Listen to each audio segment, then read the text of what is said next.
Welcome to vTalkInsight, Allocator's Lens Daily for March 13th, 2026. A sharp Middle East energy shock is dragging stagflation risk toward the center of the macro debate. Equities have just sold off, bond yields are pushing higher, and oil is back above $100, straining traditional diversification. We will look at how this regime shift is rippling through equities, rates, credit, foreign exchange, and commodities. In equities, the key question is whether resilient fundamentals can withstand a rapidly worsening macro shock. Major United States indices have just logged their sharpest daily decline in about a month, with the main benchmark down around 1.5% and volatility back in the mid-20s. Yet that benchmark sits only modestly below recent highs, helped by ongoing inflows from target date funds, retail and foreign buyers who continue to treat pullbacks as opportunities rather than regime changes. For allocators, that leave a market that still prices in a relatively benign outcome, even as the macro backdrop deteriorates. Below the surface, dispersion is intense. Energy producers, fertilizer companies, and selected defense names are benefiting from higher oil, disrupted agricultural inputs, and rising military spending, and they have been among the strongest performers on the tape. In contrast, airlines are under heavy pressure as jet fuel costs jump and analysts cut profit expectations, while European automakers are contending with both higher input costs and the prospect of new tariffs that could erode margins. Within the main United States equity index, only energy, utilities, and consumer staples finished in positive territory on the latest risk-off day, underscoring a decisive rotation toward more defensive, cash-generative sectors. Technology remains a critical swing factor for equity risk. Hyperscale cloud and artificial intelligence infrastructure providers are seen as relatively insulated from direct geopolitical shocks, supported by strong capital spending plans, but software more broadly has been volatile. Leadership changes and questions around artificial intelligence strategy at companies like Adobe have hit confidence, even as other enterprise vendors report solid demand, and some investors frame the recent software drawdown as a longer-term opportunity. Small caps have lagged sharply, reflecting sensitivity to higher rates and tighter financing conditions rather than company-specific news. Scenario work now ranges from a contained energy shock, where earnings growth and artificial intelligence optimism reassert themselves, to a stagflation path in which margins compress and downside targets closer to 6,000 on the S&P 500 come back into focus. The fact that equities remain relatively elevated while oil and yields climb is the first major tension to keep in mind as we turn to rates. In rates, markets are moving decisively toward a higher for longer narrative as the energy shock feeds into inflation expectations. United States 10-year Treasury yields remain above 4.2%, and shorter maturities have risen as traders question earlier assumptions about rapid Federal Reserve easing. Pricing now implies less than one full rate cut by 2026, a stark shift from the more dovish outlook that prevailed at the start of the year. In Europe, German 10-year yields have jumped by more than 30 basis points since the latest conflict escalation, with markets flipping from expecting cuts to debating the risk of another hike by year-end. The common thread is rising concern that oil-driven inflation will be harder to tame than previously thought. Market-implied probabilities of a stagflation scenario have climbed from a low single-digit tail risk to roughly a coin toss, driven by higher energy prices, persistent fiscal deficits, and ongoing deglobalization pressures. Central banks are signaling caution, preferring to monitor developments rather than react immediately, but energy staying above $100 for several months would likely force them to revisit their assumptions. At the same time, governments are discussing additional defense and support spending that could widen fiscal deficits further, adding upward pressure on term premia and long-dated yields. For multi-asset portfolios, the immediate challenge is that duration has not provided its usual ballast during the latest equity sell-off. Government bonds sold off alongside stocks, and even traditional safe havens like gold failed to rally, leaving very few liquid hedges during the worst of the move. Elevated real yields near 2% in the United States have drawn renewed interest in inflation-protected securities as a potential diversifier versus cash, particularly given rising inflation uncertainty. Looking ahead, the key signpost will be incoming inflation prints, especially in Europe, and any change in central bank language around the balance between inflation and growth risks. Those developments will shape whether the current backup in yields stabilizes or extends, with direct implications for equity valuations and credit financing costs. Credit markets present a split picture between calm public benchmarks and growing stress in private vehicles.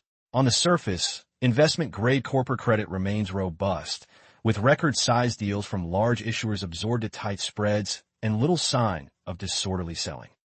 First quarter results from major banks have also been solid, with no material evidence of credit or liquidity stress and limited direct exposure to the most vulnerable loan segments, such as software names at risk from artificial intelligence disruption. This supports the view that, for now, the core of the banking system remains resilient even as conditions tighten at the periphery. Beneath that stable surface, however, private credit is flashing more amber lights. Multiple large semi-liquid funds have imposed redemption gates, with some capping withdrawals at around 5% as investor requests surge into double digits. Managers including major Wall Street and specialist firms are facing record redemption queues, driven by concerns over opaque valuations, concentration in software-related loans, and the basic liquidity mismatch between quarterly redemption promises and multi-year underlying assets. Non-bank institutions now hold more than half of global financial assets, and their growing use of leverage heightens the potential for funding stress if outflows persist. Most observers still see the immediate systemic risk from private credit as contained, given healthy bank balance sheets and default rates that remain within historical norms. Even so, there is recognition that sustained pressure could spill over by pushing more borrowers toward public bond markets, just as investors become more selective, or by forcing funds to sell liquid holdings to meet redemptions. That dynamic could eventually widen public spreads and drive incremental flows into government bonds as a perceived safe haven. For allocators, the credit story is less about an imminent crisis and more about monitoring whether current liquidity strains remain idiosyncratic or evolve into a broader tightening in corporate financing conditions. In foreign exchange, traditional risk-off dynamics are very much in play. During recent geopolitical shocks, the United States dollar has strengthened against most currencies as capital has rotated toward perceived safe havens, while flows into emerging markets have slowed and many of their currencies have depreciated. That combination is particularly painful for energy importing economies, which now face the double hit of higher oil prices and a stronger dollar, raising the risk of local stagflation and even energy rationing. On the other side of the ledger, high-yielding commodity exporters such as Norway, Australia, Brazil, Mexico, and South Africa have tended to fare better, supported by higher resource prices and carry. Commentaries suggest these currencies can play a role in portfolios alongside core dollar exposure, offering some participation in the commodity upswing while preserving a defensive dollar hedge. Importantly, despite the volatility, currency markets are functioning normally, with established relationships between risk appetite, interest differentials, and flows largely intact. The key watch point from here are whether the dollar's haven bid intensifies if the energy shock persists, and how sensitive emerging market currencies prove to upcoming growth and inflation data. Commodities, and oil in particular, sit at the center of today's cross-asset regime. Attacks on tankers and infrastructure around the Strait of Hormuz have sharply reduced crude flows, with estimates suggesting that around 8 to 10 million barrels per day are currently being withheld from the global market.